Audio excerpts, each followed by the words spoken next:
Let's make an L fence. This is an L fence.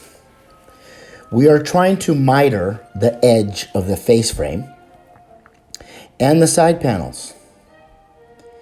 If we simply use the saw without the fence, the likelihood of kickback is great, which is a safety thing as well as an accuracy thing.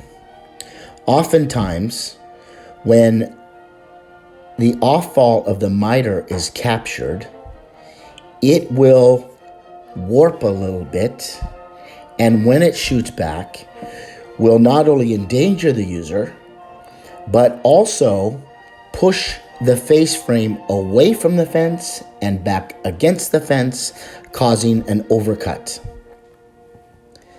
This L fence allows the off-fall to be free on the table, therefore not kicking back.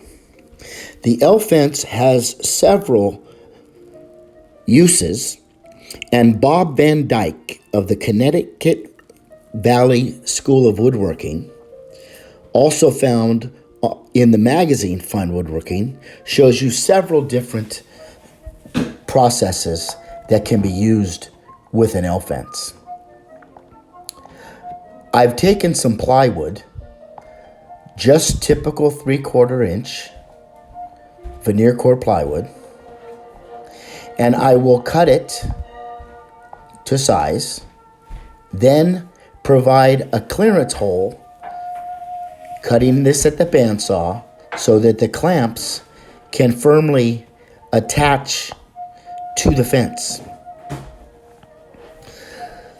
The wood that will be attached to the bottom of this piece of plywood must be less than the thickness of the material you wish to miter. In our case, we have a 3/4 inch thick face frame. Therefore, our plywood, the spacer that spaces the fence off of the table, will be 5/8. 3/4 thick plywood, 5-inch spacer.